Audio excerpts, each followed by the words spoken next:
Hey, what's going on? Sean Cushney here, back with another video uh, for my main channel, see Sean Yapping. And this is gonna be an interesting one because originally I had plans to do this video over Elden Ring content.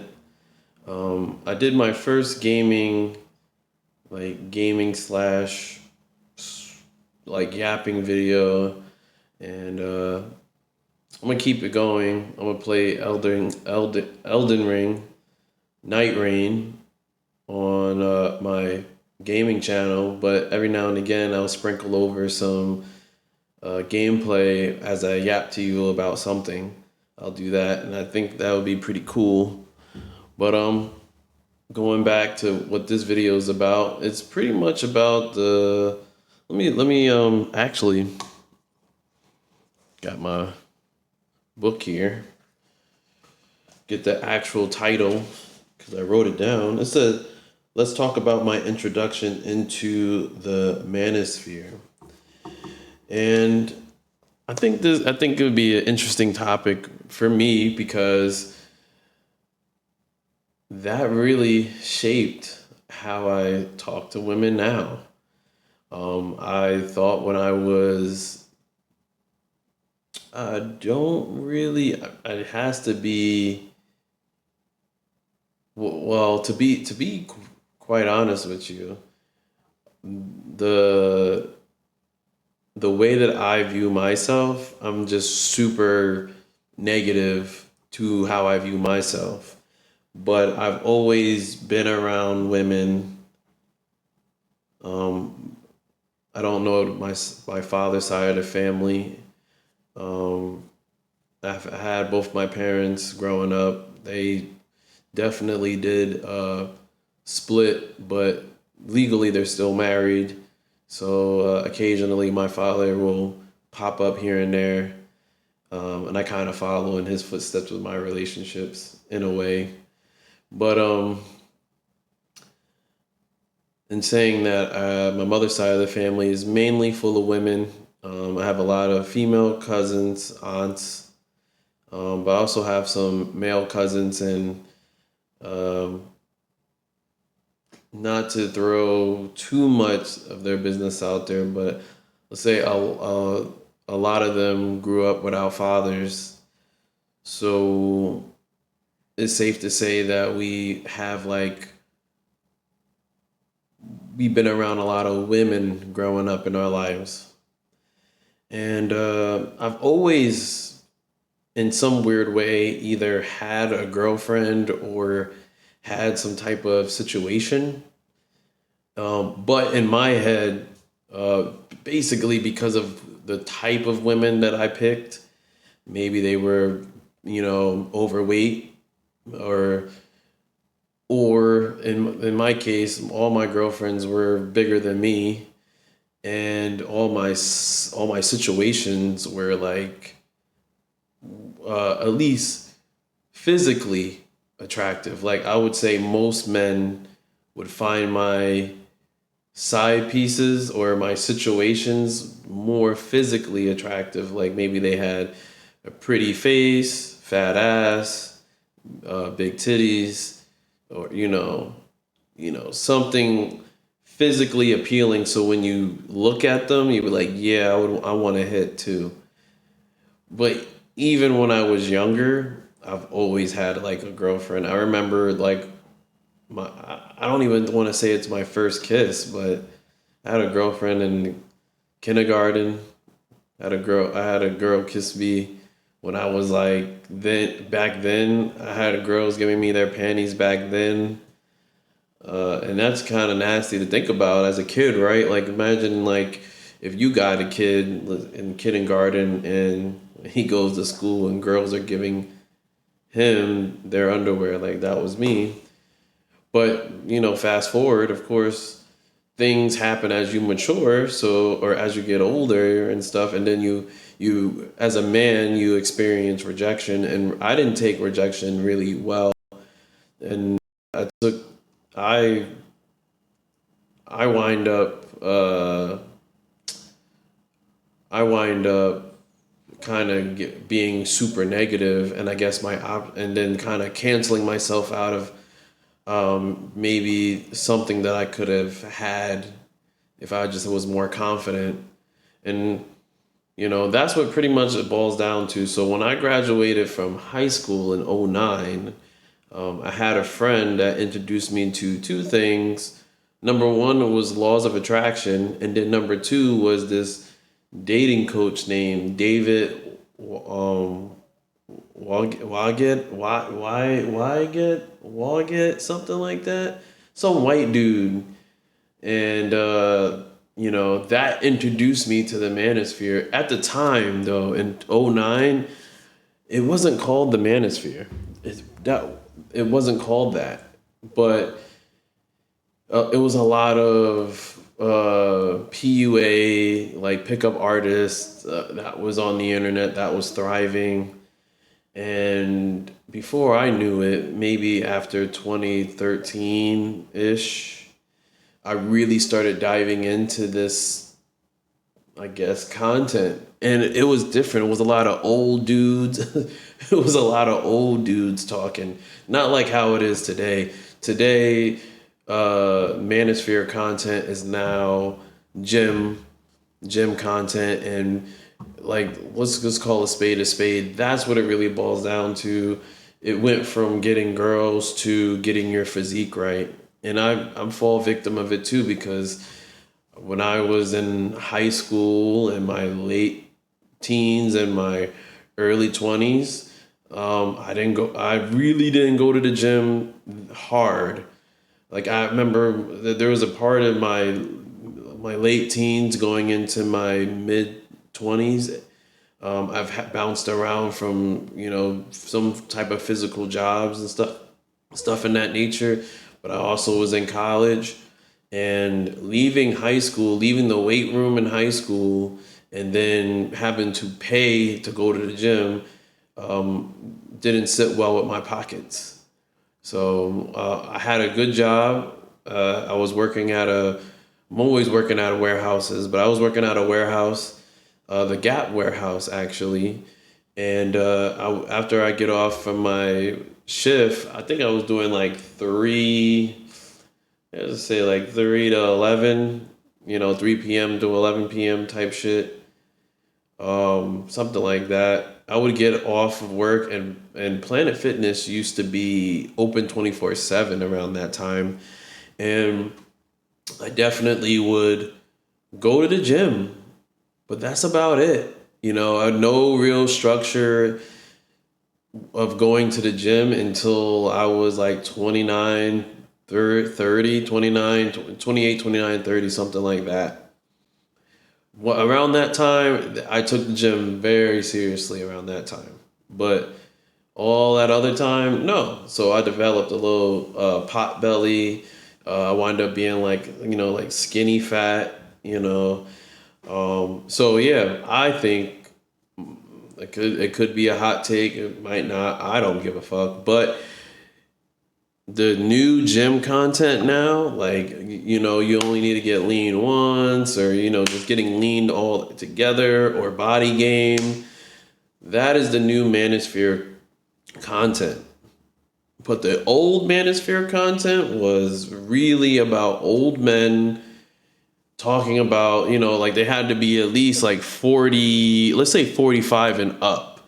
Like, talking about being divorced, and, talking about, how messed up their relationships were with their, ex-wives. And, I wind up stumbling across black people, men and women, and they wind up being like the Black Manosphere, which I thought was really cool, and it was really niche. It was really, really, really niche. You had people like O'Shea Du Jackson, AMS, Alpha Male Strategies. One of my goats, not Alpha Male Strategies, will be Alan Roger Curry. I got some of his books. Another GOAT would be Ron Wills, who's still doing it, and Lucario, who's still doing it. And it's funny enough because I remember there was like a good time period where I was into podcasts, creating podcasts, and I had a friend that we attempted to make a podcast talking about our experiences, but I mean, I feel like we would have been talking from the perspective of the internet instead of actually living, like we're living vicariously through the information that we was getting until we actually started getting more experiences. And I mean, don't get me wrong, eventually I did get more experiences, but now being in this seat talking about the things, most of those experiences I don't think I need. Like, it only makes me now look at my situation currently as like I got a lot of got a lot of issues that I still need to solve, and it has nothing to do with women. And if I would have thought that back then, maybe I would have solved those issues, and then I wouldn't be probably making this video, or I would be having better female relationships. You know, like I remember, like I'm jumping around, but that's the whole point of yapping, just jumping around. So I remember when I was in college, I was always like it would be like every other day I would get taken out by this older Jamaican woman that would just take me to breakfast. And I don't know how, I can't remember why we were talking about threesomes, but she was trying to tell me that I would never get one because I'm just like, she said I was too goofy or too goofy, too nice, something like that in that vein. But at the same time, you taking me to lunch every day. But stuff like that kind of hurled me into this world of the manosphere, trying to figure out how to break that. Like, what is it about me? Is it because I'm black and I speak proper and I'm not from the hood? Is it how I dress? Is it, what is it? And, you start to realize when you get around more people, not just women, but just more people, that you gotta find your tribe. Like, that's the easiest and best way to describe, like, the whole man gets woman, is you gotta find your tribe. Because what is being shown on the TV, movies, and whatever that you consume media wise might not necessarily be who you are. And maybe some of it you are that person. But I know for me, being African American, being and not being raised in the hood, and being a proper speaking person, I had struggles with just talking with black women in general, just because I personally felt like we didn't have much in common. Like, I thought that, most black women are into the stereotypical black man, which I am not. And, maybe that was more of like a mental thing, but is also what the environment around me has shown me, being in the white neighborhood or going to white schools, and then the black girls that I did see. Great. I mean, case of I had a, let me see my computer screen. Okay. I had a Jamaican girlfriend throughout my whole high school, ninth grade to 12th grade. But I don't count Jamaicans, Caribbeans as black. I don't know, that might be another hot take. I don't consider, like, if you're like Haitian, Jamaican, I don't consider you black. And when I say black, I mean like African American. So, like, I don't consider that. That doesn't different groups. But yeah, I can't even tell you. Like I know I was recently asked, like, how many black girls you've been with, and maybe out of the range of women that I've experienced, maybe three or four, maybe. And I'm in a, because I gotta pay attention that I know there's eyes watching, even though the views may be low now, but there's eyes watching. So I know I'm in the double digits, but I kind of stopped. I lost count after a while. I have to really think and like list by name by name by name to really ball down. But I know I'm past 10. Definitely know I'm past 10. And see, that's another thing about the Manosphere. Like at that time, I didn't think that I would even get there, but I gotta also put in perspective that, it's more of a mental thing. I think the Manosphere kind of helps men get out of their own way, and like going back to what like I said, like in the beginning, it was old men talking about divorce, talking about their ex-wives and stuff like that. And going back to Alan Roger Curry, he opened the door for me because everybody had their own little style of how to get their information off, and he would do these like 50-minute, like hour-long videos, and he had multiple books, even audiobooks that you can even get right now. And the way that he would just like, he was from Chicago. Well, no, he wasn't from Chicago. He was from Indiana, Gary, Indiana, the same place as Michael Jackson. But I don't think that he didn't come off as like a hood type of guy. Came off as an educated guy, but he would talk about how he could get hood women, rich women, married women, and the stories, and then how he related it back to his book was just really intriguing, and he didn't sound like an idiot. Me personally, I'm always looking for an African American man that isn't ghetto, isn't hood, isn't on that type of time, because I'm looking for representation. I'm sorry. Like that's one of the main reasons why I like Kid Cudi so much. Like people back when I used to really listen to music a lot, they'll be like, "Yo, why do you like Kid Cudi's? He's like depressed, emo." I was depressed. I wouldn't categorize myself as emo, but like I'm just always outcasted, different from my peers and everything like that. And it's Kid Cudi's somebody that I can relate to. Kanye, to a degree, somebody that I can relate to. I'm looking for representation of somebody that looks like me, sounds like me, into what I'm into.